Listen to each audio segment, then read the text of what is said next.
то у меня спортсменов установили более 50 мировых рекордов.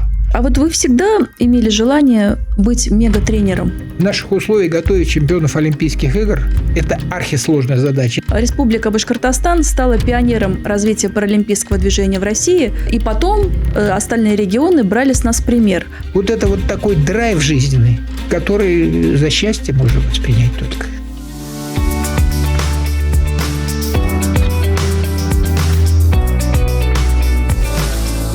Здравствуйте! Сегодня мы встретимся с человеком, который всю жизнь стоит чуть в стороне от пьедестала, но без него этого пьедестала просто не было бы. Тренер по легкой атлетике, его многие называют совестью паралимпийского спорта. Мы поговорим не только о победах и больших стартах, но и о цене этой работы.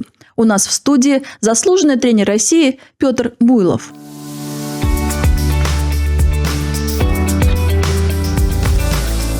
Петр Захарович, здравствуйте. Здравствуйте, Лилия Ратовна. Вначале, конечно же, поздравляю вас с юбилейной датой, 75 лет. Пожелать вам хочется здоровья, и процветания. У вас вообще все есть в жизни, как мне кажется. Спасибо за поздравления. Очень приятно здесь в студии встретиться с вами, поговорить. Все-таки, наверное, уже наступает определенная пора, когда можно подвести промежуточные итоги в спортивной жизни и вообще в жизни. Значит, что я хочу сказать? Долгое время мы были изолированы от международных соревнований. Конечно, это плохо. В 2012 году на Паралимпийских играх в Лондоне мы приняли участие. Было здорово. Потом застой целых 2 паралимпийские периода. Это был и Токио 2021, и Париж 2024, где нам приходилось выступать, знаете, как-то ущербно себя чувствовать, когда тебя лишают родного флага, родного гимна. И вот что, в конце концов, мы дождались. 27 сентября 2025 года была Генеральная ассамблея Международного паралимпийского комитета. И наш паралимпийский комитет, восстановили во всех правах. Теперь наша страна может принимать участие в международных соревнованиях под российским флагом, с российской экипировкой, все как положено. Единственная оговорка, что международные федерации все-таки они принимают определенные решения при допуске спортсменов. Вот вы, наверное, видели же по телевизору зимние Паралимпийские игры. Было допущено всего 6 спортсменов. Это уже 26-й год. Паралимпийские игры проходили в Италии. Всего было 6 спортсменов допущено. На параде они шли с российским флагом, в российской форме, все как полагается, гимн был российский. Эти 6 спортсменов они завоевали 12 медалей, из них 8 золотых. Это было замечательное выступление. Наших спортсменов допускали туда федерация, а на те места, где не хватало спортсменов для того, чтобы проводить вид. Вы сейчас про Паралимпийские игры говорите, верно? Да, и, конечно, это Паралимпийские игры в Италии. Потому что Олимпийские как будто ничего и не поменялось. Олимпийские довольно сложнее. У нас, слава богу, лед тронулся. Хорошо, давайте начнем все-таки с истоков. Вы так с места в карьер. Я хотела вас только предупредить, что, может быть, праздного разговора и не получится, потому что вопросов много текущих, но вы сами уже их обозначили. Нет, теперь давайте тогда с истоков. Все-таки Республика Башкортостан стала пионером развития паралимпийского движения в России, и потом остальные регионы брали с нас пример. Вот что это за фундамент такой, и что это за школа, которая позволила нашей республике вот так бравурно начать? Я пришел вообще во Всероссийское общество слепых в 1975 году работать. Обычная работа – инструктор и тренер по легкой атлетике. Это у нас 18 видов спорта, которыми я все время занимался на этом заводе. Но все-таки я легкоатлет в душе, и всегда мне больше нравилась легкая атлетика. Потом со временем я начал работать в школе высшего спортивного мастерства уже. А все мероприятия, которые проходили раньше, финансировало Всероссийское общество слепых. Это были чемпионаты Советского Союза и первые чемпионаты Европы. То есть, республика еще не была в таком ключе, чтобы помогала. И впервые в 1981 году это Рима Баталова съездила на чемпионат Европы в Фулдов, Федеративная Республика Германии, там стала чемпионкой Европы двукратной. Там вроде бы сейчас уже началось движение. У меня была большая группа достаточно, и подключился уже на спорткомитет республики, школа высшего спортивного мастерства. И в 1989 году был создан центр спортивной подготовки инвалидов при нашей школе высшего спортивного мастерства. Но это получается уже после Сеула, да? Это, да, после Сеула. Значит, впервые, вот я уже говорил про Генеральную ассамблею, что она там прошла в Сеуле. Надо сказать, что все-таки в 1988 году, значит, Паралимпийские игры, первые Паралимпийские игры, в которых мы принимали участие, они там как раз и были в Южной Корее. Вот я был старшим тренером сборной команды Советского Союза, и мы повезли туда 32 спортсмена было. Легкая атлетика и плавание. Петр Захарович, а вот вы всегда имели желание быть мегатренером вот такого уровня? Или это пришло постепенно? Нет, знаете, я всегда мечтал работать тренером, и всегда почему-то такая бредовая идея была подготовить чемпиона Олимпийских игр. Но не получилось. В наших условиях готовить чемпионов Олимпийских игр – это архисложная задача. Это только великие тренеры могут, наверное, сделать. Но судьба распорядилась по-другому. Меня в обкоме просвещения работал, и как бы вот меня не направили, или, может быть, направили, значит, работать с инвалидами по зрению. И там в тот момент что вы почувствовали? Да мне было просто интересно. Я был молодой, задорный, легкая атлетика мне нравилась. Не хотелось... Вот я в обкоме просвещения работал. Это, понимаете, это такая вот работа чиновника с бумагами в кабинете. Все цивильно. А мне хотелось в такой движухе. Хотелось... Потом уже впоследствии мне все-таки интересовала наука. Мне вот что могут инвалиды? Компенсируя один орган, предположим, что дает природа взамен? Она дает многое. С потерей зрения, наверное, природа компенсирует у спортсменов, прежде всего слух. Потому что многие спортсмены, которые не имеют совсем зрения, без остатка зрения, они бегают на звук. И это чувство у них очень сильно развито. А вот те международные рекорды, мировые рекорды, которые ставили ваши воспитанники, Рима Баталова много рекордов поставила, вы готовили к этому? Как это произошло? Как это получилось? Вначале мы выступали все время на региональном уровне, и когда вот начались международные соревнования, большая часть моих спортсменов подала в сборную команды России. Они почувствовали вкус победы. Это вот сегодняшние спортсмены, они вкус победы, конечно, чувствуют. Вне сомнения, это все здорово, но сейчас со стороны государства огромная поддержка. Это и питание, это стипендии, это премиальные. Понимаете, это большой стимул. Как ни говори, мы все люди, это стимул. Тогда ничего этого в помине не было.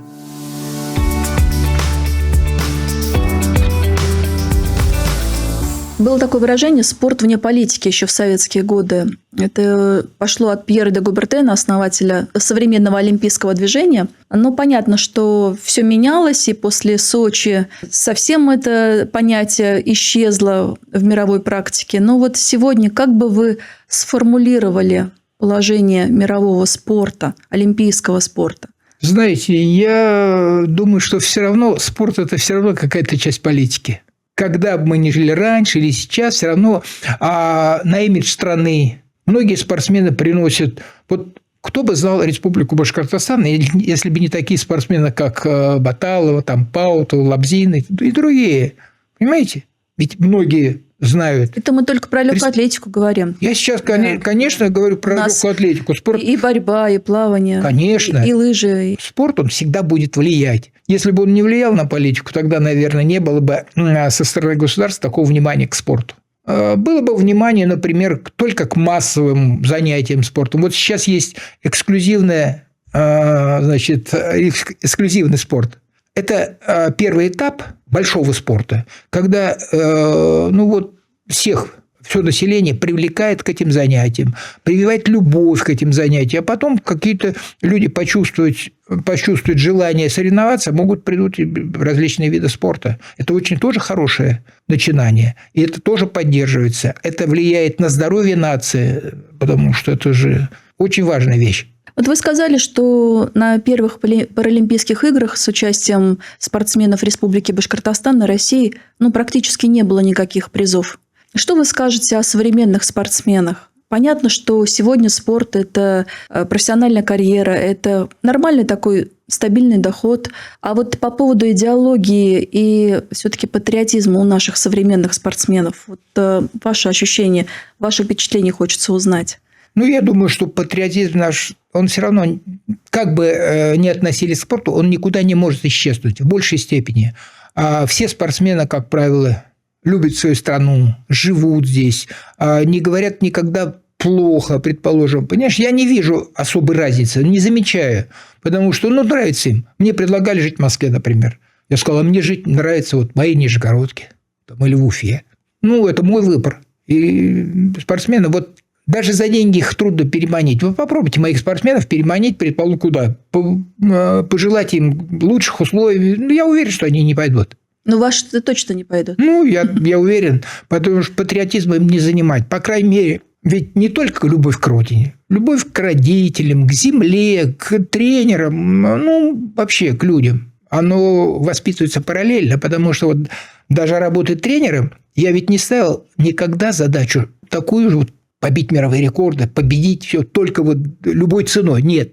Я всегда ставил во главу воспитания человека, чтобы он устроился в жизни. Инвалид тем более очень важно. Образование все получили. Сейчас, если проследить за моими учениками, то они многие занимают руководящие должности. Председатель первички, и работают с инвалидами, председатель федерации, начальник команды. Все это мои ученики. Поэтому я всегда ставил, чтобы они получили высшее образование, чтобы они устроились в жизни, чтобы после окончания спорта они не потерялись, чтобы у них был нормальный достаток, чтобы они могли позволить себе радоваться жизни. И все-таки хочу вас немножечко дожать по поводу рекордов мировых. На тренировке эти цифры ставятся. Вы планомерно идете к этому? У меня спортсменов установили более 50 мировых рекордов. Наверное, для вас не открою тайну. У нас Федерация спорта слепых России за мировые рекорды доплачивала. В те еще времена, по-моему, 15 тысяч рублей. 15 тысяч рублей – это большие деньги для спортсменов. Сейчас будут смеяться многие, можно сказать, что 15 тысяч там. Но, тем не менее, дистанция новая, например, 5000 метров была введена. Первый забег – мировой рекорд. И мы на этой дистанции устанавливали несколько мировых рекордов. И задача была какая? Установить мировой рекорд, побить его на 2 секунды или на 3. Понимаете? Чтобы был запас на следующих соревнованиях. И в течение 5 лет мировой рекорд вырос до такой высоты, что сейчас очень трудно его побить. А вы к своим ученикам привязываетесь или находитесь на некой дистанции? Я думаю, что все равно надо как-то относиться ко всем одинаково.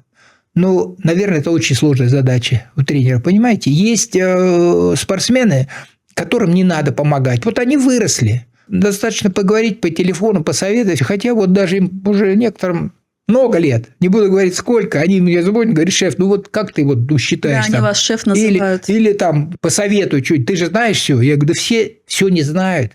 Что-то я могу посоветовать, конечно. Но есть некоторые спортсмены, которые как дети. А сколько паралимпиад вы видели сами? Сам я ездил на все паралимпийские игры, которые существуют, кроме Парижа. 8 паралимпийских игр, да. Я уже говорил, что было несколько причин, по которым я не поехал. А в Сочи вы несли флаг России на паралимпийских играх. И Рима Баталова, ваша воспитанница, тоже несла этот флаг. Да. Буквально мне за неделю предупредили, что там какая-то комиссия или кто там решил, не знаю. Я, по крайней мере... Это очень почетно. Я думаю, что приятно все-таки пронести на Паралимпийских играх флаг России. Мы вместе с Римой... Не паралимпийский флаг, а флаг России. А флаг сколько России. Вместе вы работали? С кем? С Римой? С Римой Акбердиновной. 26 лет я ее тренировал.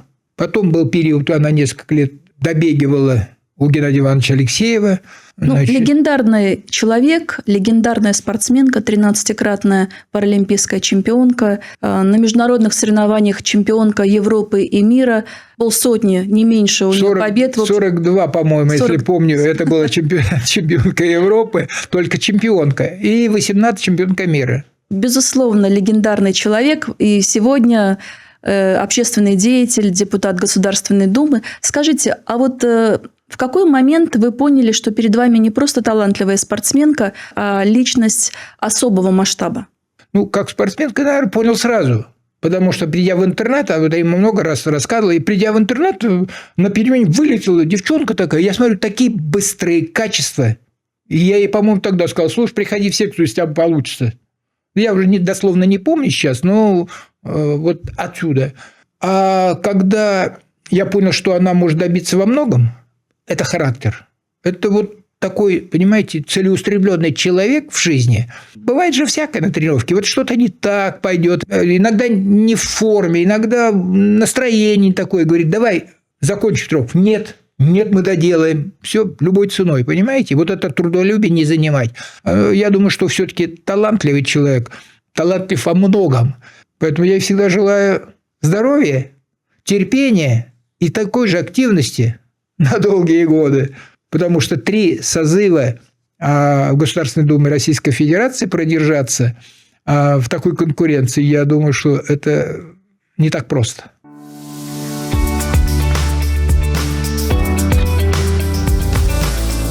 Спортсмены уровня Риммы Баталовой, вот того поколения, они побеждали, в том числе понимая, что нельзя проигрывать, за ними страна, наша страна. И вот это чувство, наверное, тоже вперед несло к этим победам. И вот это чувство патриотизма, оно и помогало побеждать в том числе. Нет, сейчас, наверное, все-таки ситуация изменилась. А может быть, такого патриотизма и нет. Я не могу про всех спортсменов так сказать, понимаете? Наверное, есть спортсмены, которые готовы, особенно в большом спорте, которые готовы из-за своей спортивной карьеры переехать в другую страну, принимать участие, понимаете? Это личный выбор. Потому что я думаю, что даже Владимир Владимирович, когда говорил, надо ли ехать на соревнования или не надо, он говорил всегда, решайте сами. Потому что, наверное, очень сложно за кого-то определить, не побывав в его шкуре. Потому что, на самом деле, человек 10 лет бегал, например, тренировался, достиг высоких результатов, получает какие-то с этого дивиденды, ему говорят, все, ты не реализовался, все, твоя карьера здесь закончилась. Но ваши спортсмены же тоже ездили в Париж под нейтральным флагом. Это у паралимпийцев у нас была возможность выступать. А что вот вы сами думаете по поводу этого участия под нейтральным флагом? Если вот убрать в сторону отношения, которые сложились с вашими воспитанниками, понятно, что вы хотите им добра и медалей. Я, понятно, не был против спортсменов. Каждый принимает сам принимает решение. Я всегда раньше говорил, что все равно международные чиновники, они воюют, они спорят, они все равно придут когда-то к здравому смыслу. И всегда я уверен, что наша правда восторжествует, и мы будем принимать участие под флагом российским и будем слышать наш гимн в честь наших спортсменов. Петр Захарович, а вот вы разговаривали со своими ребятами? Они ведь выступали и в былые времена, когда и флаг был наш, и гимн звучал. И сегодня, вот что они почувствовали сейчас в Париже? Те спортсмены, эти спортсмены? Паутова, Кулинич, Сорокина. Конечно. Они почувствовали эту разницу? Конечно, им горько чувствовать, понимаете, что вот такое отношение. Хотя многие спортсмены иностранные, они не относятся хуже. Вот они даже сейчас в Париже были, они дружат, они переписываются, потому что вся эта вот возня, это все-таки как бы выше немножко спортсменов. Все-таки это политические какие-то амбиции. Спортсменов они не очень касаются. Мне кажется, этот спорт и продляет вам жизнь. У вас наверное, глаза горят. Наверное, любые эмоции продляют жизнь. Мне. Скажите, а вот вам важно признание или... спортсмен всегда находится на первом плане, а тренер где-то позади. Да нет, значит, я давно уже остыл к этому, потому что, я уже остыл, такова доля тренера, понимаете? Наверное, это не мы придумали, это до нас все было. Все равно во главу угла ставится спортсмен. Другой вопрос, тренер он рядом, но все равно вся физическая нагрузка и все прочее, все трудности, они ложатся на плечи спортсмена. Это понятно. Вот в паралимпийском спорте есть небольшие перекосы. Понимаете, когда тренер... Сложно работать в паралимпийском спорте. Не все ведь тренеры из обычного спорта приходят и уживаются, потому что это, может быть, не сколько надо быть талантливым, умным, сильным тренером. Здесь нужно знать много наук. Я уже не говорю про физиологию, анатомию, психологию. Это, знаете, это наверное, самое главное – психология, а потом уже теория физического воспитания, методы тренировки, потому что это все вместе. А по-другому не изготовишь. Если у него нарушено зрение, это и центральная нервная система страдает. Понимаете? Поэтому убедить, настроить всегда сложнее, чем простого спортсмена. Я же замечаю, чем меньше поражена центральная нервная система, то он выше, более высоких результатов добивается. Понимаете? А у кого больше она нарушена. Поэтому и группа-то делит B1, B2 и B3. В зависимости от поражения центральной нервной системы и зрения. То есть зрение – это же нервы, выведенные наружу. Знаете, как говорят, выигрывает команда, а проигрывает тренер. Вот вы как раны зализываете? Ну, выигрывает команда. Наверное, правильно, что делать. Только кто-то мне подарил сейчас, говорит, 23 февраля у меня вот есть еще спортсмен, который бегает марафон, очень сложная спортсменка. Она не уфимская, но она у меня тренируется, паралимпийка. И Лена подарила мне ручку и все прочее. Написано: хороший тренер может изменить, выиграть игру. Великий тренер может изменить судьбу.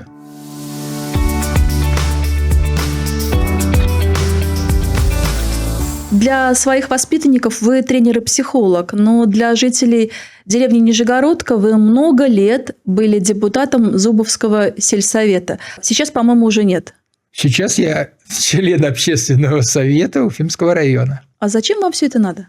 Знаете, когда мне предложили, я как-то к этому скептически отнесся, но дело в том, что мне сказали: а ты хочешь жить лучше в деревне? Я говорю: да, конечно, я на пенсии хочу жить в своей деревне лучше. Ну, так тогда кто-то это должен делать. Я сломался и согласился. Мне это, может быть, даже, не знаю, мне, может быть, это даже нравится. Значит, что я хочу сказать? Что сделано за эти годы в деревне? Потому что не я один. У нас очень активное население. У нас будет в этом году 300 лет деревни Нижегородки. У нас историки работали 12 лет для того, чтобы восстановить всю историю села Нижегородки. Мы много построили. 3 спортивных площадки в деревне с тренажерами, профессиональную баскетбольную площадку с прекрасным покрытием, 2 хоккейные коробки. В этом году благоустроили универсальной спортивной площадкой. У нас вот огромный дом такой, буквой «П», на улице Чапаева, 29/1, 6-этажки. Вот там Игорь Гончаров, который долгие годы у нас в общественных делах принимал участие, добились, сделали площадки баскетбольные, волейбольные, футбольные, все это во дворе. В общем, универсально, здорово. Конечно, проблем может быть больше, чем есть, но мы прежде всего решали хозяйственные вопросы. Представляете, почти всю деревню мы заасфальтировали. Освещение у нас целиком в деревне есть. В детском садике детскую площадку построили. Это по программам по ПМИ, значит, и население собирало деньги, разные методы. Видно, что вы переживаете за это дело, но все-таки первостепенная задача, миссия вашей жизни – это все-таки спорт. Может, помогать людям? Разве плохо помогать людям? За все эти годы, что вы посвятили себя своей профессии тренера, за все эти годы какая была плата? Наверное, она всегда была на втором плане. Я не жалуюсь, что там старшему тренеру плохо платили, Хотя, когда мы раньше выступали, конечно, никакой оплаты серьезной не было, и начали платить серьезные деньги за олимпийские или паралимпийские медали с 2012 года, с Лондона. А если фигурально посмотреть на этот вопрос? В цифрах вы имеете в виду? Я имею в виду не в цифрах, а вообще конкретно не деньги, а что? Наверное, интерес. Понимаете, когда на работу ты идешь и тебя несут крылья на работу, какие деньги? Разве кто о них думает? Интерес – это вам. А вы чем заплатили? Человек в 75 лет, если он проснулся, у него ничего не болит, значит, он уже умер. Это же естественный процесс старения каждого человека. Чем не заплатил? Болезнями? Они приходят к каждому человеку, и, наверное, не от профессии зависит. Значит, равноценный обмен получился? Песня есть Ножкина. Тренеры, что-то тренерам хорошо, но живут они мало. Но 75 лет так не так мало. Наверное, чем-то я заплатил. Потому что в чем-то я себя ущемлял. Что-то я не делал для себя. Значит, может быть, меньше уделял себе внимание. Мне все равно было интересно, потому что мне интересно жить так. Но не могли же тогда мечтать в далеких 80-х о том, что 13 золотых паралимпийских наград будет у вашей воспитанницы? Да я даже не думал об этом. Я просто работал. Ну, не знаю, наверное, тренером, может быть, надо родиться. Вряд ли можно стать, понимаете? У меня некоторые говорят, ну, научи тренировать. Я говорю, ты понимаешь, это же творческий процесс. Это надо думать постоянно. Не шаблон это, понимаете? Это живой человек перед тобой. Нельзя написать на бумаге план и каждый год по нему бегать. Не получится ничего, потому что это же не железо. Ну, а можно сказать, что вам по жизни повезло с учениками? Да, конечно. И вот Рима, там Лена, ну вот Кулинич, когда папа ее привез ко мне, предположим, она во всем хороша, понимаете? Она учится, она умница. Я говорю, вам же родители надо чемпионов, я не знаю, что с ней делать. Ну, у тебя вон сколько их, давай, возьми. Ну, ладно, давай попробуем. Знаете, сколько было? Я тоже думал, а что с ней делать? А вот она от природы бегунья на 400 метров, понимаете, вот это.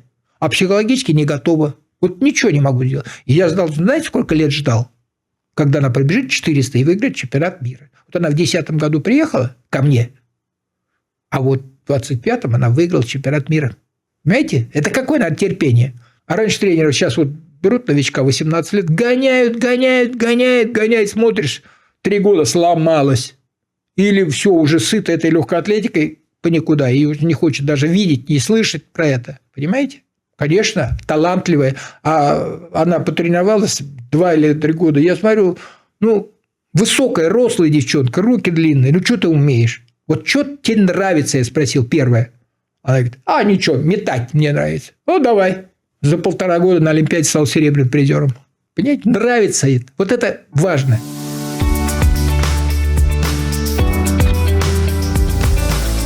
За вашими ответами сегодня видна очевидная вещь – преданность своим спортсменам, своим ученикам и своей стране. Это вот ответственность за результат дорогого стоит. Петр Захарович, я вас еще раз поздравляю с юбилеем. Очень дорожу тем, что мы с вами уже 30 лет знакомы, и вы неординарный человек. Я желаю, чтобы мы с вами встретились вот за этим разговором в следующий раз после очередной Паралимпиады, где все будет уже так, как мы с вами привыкли. И гимн, и флаг наш, и победы наши. Так, спасибо. Я хочу сказать, что вот сейчас я как раз мечтаю, чтобы Паралимпийские игры, которые будут в 2028 году в Лос-Анджелесе, чтобы туда поехали наши спортсмены, и чтобы мы видели наш флаг, и, дай бог, услышали гимн нашей страны в честь наших спортсменов. Я вас благодарю за эту встречу. Спасибо. Спасибо, что пригласили.